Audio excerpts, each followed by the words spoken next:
Hello everyone! So, may gagawin ako para sa aking challenge. Ang challenge ko ngayon ay paglilinis challenge. Bakit paglilinis challenge yung gagawin ko? Bakit kailangan ko mag-challenge sa paglilinis? Kasi ang ibabahagi ko kung bakit o paano ko ba minamanage yung oras. Paano ba ako nagkakaroon pa ng oras para makapag-live sa Pupo Live? 2 oras sa Pupo Live. 1 oras sa live. So, 1 oras din sa Crown Set. At paano ba ako nagkakaroon pa ng oras para gumawa ng content para sa Facebook? Para dito sa YouTube channel ko. So, ngayon, ang ginawa ko, nilinis ko na yan. Ito, pinunasan ko na yan. Tapos, ang ginawa ko naman ngayon ay maglilinis ng sahig. Kasi, hindi ako nagkaroon ng panahon na maglinis sa bahay. Kasi, masyado ako busy. Nung marami yung nabili kong mga saging, ganyan. Pinapahinog ko. Pagkatapos ng paghinog nun, ay nilalako ko. Halos araw-araw ako naglalako nun. Papuntang Bititong. So, kapag pagod na ako, tama na lang ako makapagsaing ng kanin. At saka, kasi pag pagod na ako, parang gusto ko ng humiga. Parang hindi ko na natatrabaho yung iba. Lalo na kung marami akong mga labahan. So, ngayon ay maulan talaga dito sa amin. So, yan. Sinampay ko na dito. Yung mga uniform, ilang araw na rin yun. Hindi pa natuyo. Dahil sa kakaulan. So, ilang linggo na yata sa kakaulan dito.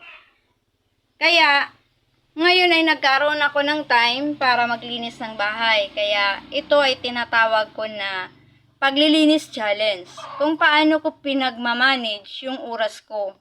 Paano ba ako nagkaroon ng ganyang panahon? Kasi may ini-invite ako sa Pupo para magkaroon agad ako ng ibig sabihin ko, yung magkaroon agad ako ng sahod agad. Kasi may invite. Gusto ko makapagsahod agad na wala pang 1 buwan. Kasi sabi ng iba, wala daw silang panahon para ma-invite sila sa Pupo kasi ang dami nilang mga trabaho, dami ganyan-ganyan. So, ipapakita ko sa inyo kung paano ko minamanage ang oras. Paano ako nagkaroon ng mga panahon na ganyan-ganyan. Paano ako nagkaroon ng time. Sa ganitong sitwasyon ko, isang solo parent. So, dami ng trabaho. Kasi trabaho ng lalaki ay natatrabaho ko. Pero hindi naman lahat ng trabaho ng lalaki ay natatrabaho ko. Katulad ng pagsasaka ng niyog, hindi ko yan kaya. So, kaya ibabahagi ko ito, baka sakali ay mayroon kayong mapagpupulutang aral para sa mga solo parent o para sa mga iba dyan na hindi mga solo parent.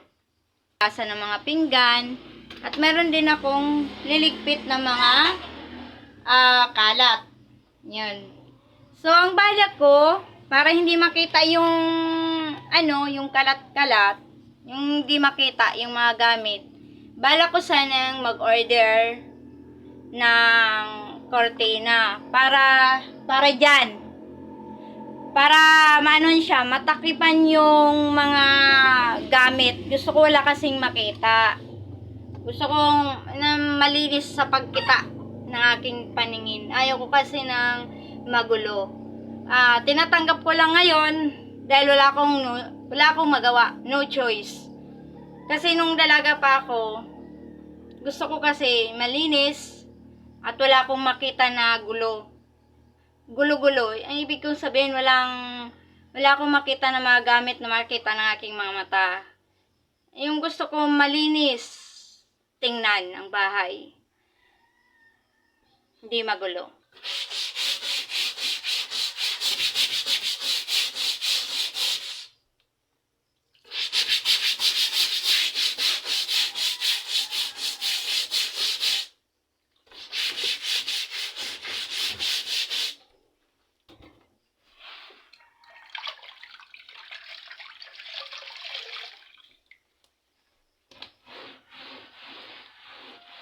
Pagkatapos ito, pupunasan ko ulit para okay.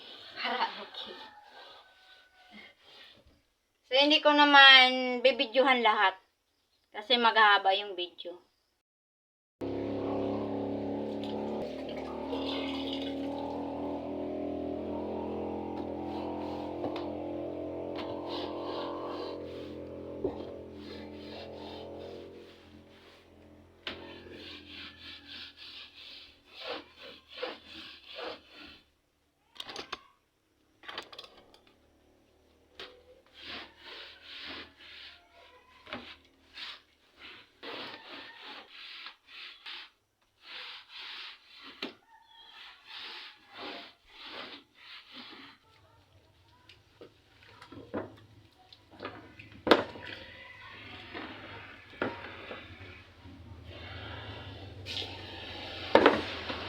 So, maghuhugas naman ako ng mga plato.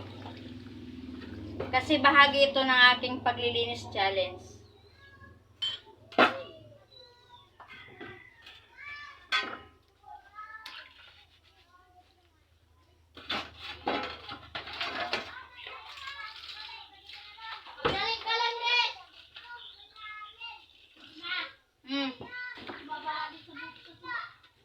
Nakabanlaw ka mo?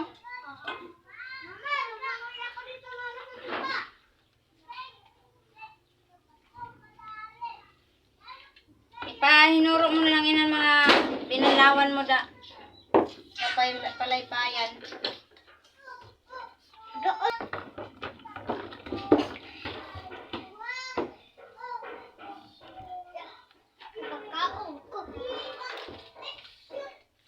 Nani kay grabe na ati mo, GM?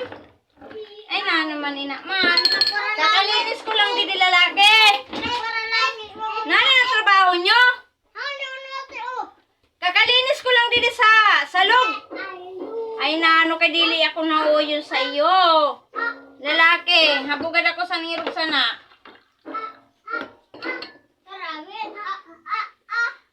Jajay!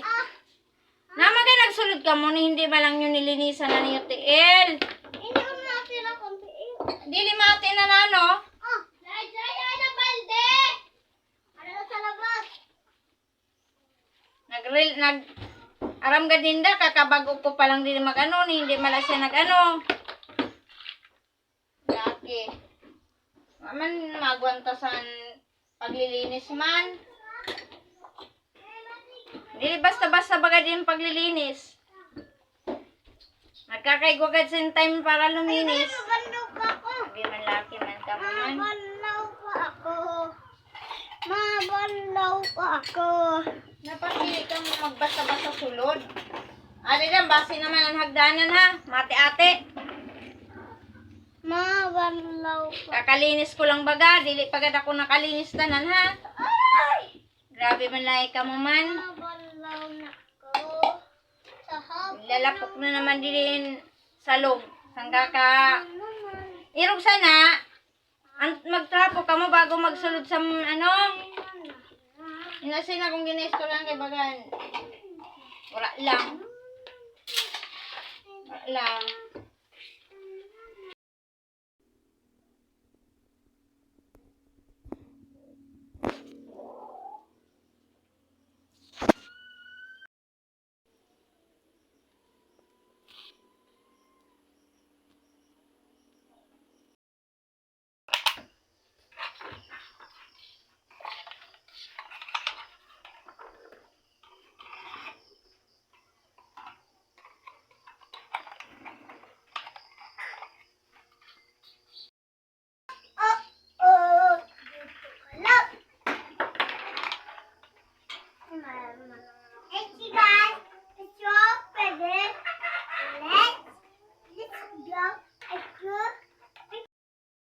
Na nakita naman ninyo yung mga dapat kong gawin. Mga hugasan ng mga kaldero, etc. Pinakita ko naman sa video, pero hindi ko naman binidyohan yung mga detalye kasi lobat yung cellphone ko kaya chinarge ko. Ngayon ay 100% na. Pupunta na kami sa onlinean o sa Bindu Wi-Fi para mag-live ng pupo kasi tapos naman ako maglinis. So, ang hindi ko sakop sa challenge sa yung paglalaba kasi iba naman yun. Kailangan may oras din yun. Malaki-laki din ang oras na dapat kong pagtuunan ng oras yung paglalaba. So, yung paglilinis lang yung pinagtuunan ko ng oras. Paghugas ng pinggan. Tapos, kanina, nag-ano din kami, yung nagpananghalian kami, kumain kami ng pananghalian kanina. So, pagkatapos nun, binalikan ko yung mga gawain ko. Naglinis lang ako dito ng, nagwalis ako ng bahay, yan. Nagwalis din lang ako, yan. So, yung nakikita ninyo na mga sapatos, tsinelas, na nakasampay sa alambre, yun ang trinabaho ko. At saka paglilinis ng kaldero, tapos paglaban ng mga sapatos at tsinelas. So, nakita naman ninyo yun.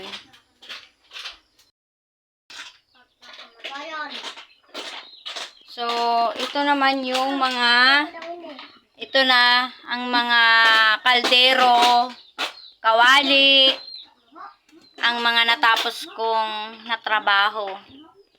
So, yun. Kita naman ninyo. Tapos, hindi na rin ako luluto or hindi na ako magsasayang ng kanin dahil mayroon naman. So, pag hati-hatian na lang namin yan namin mag-ina, naming 4.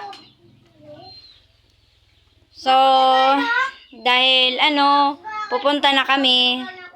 So, alas 7:13 na, ay alas 5:13 na. So, natapos ako kanina ay alas 5:07. Nagumpisa ako ay alas 10:24. Tapos, natapos ako ay alas 5:07. Ngayon ay nasa alas 5:14 na ngayon. So, yun ang aking challenge. Dahil yung mga labahan ay di naman yung sakop ng challenge ko kasi kailangan ko rin magkaroon ng oras doon, panahon, para pagtuunan ko rin ng panahon at oras. Yun, paglalaba. So, yun lang. Kasi kanina, habang nagtatrabaho ko, so, mga alauna na kami na nakakain. Yung mga anak ko. So, pinakain ko muna sila. Tapos, pagkatapos ng kain namin ay nag-ano na kami. Nagbalik ako ng trabaho ko. Konting, konting, tawag dyan. Konting pahinga lang.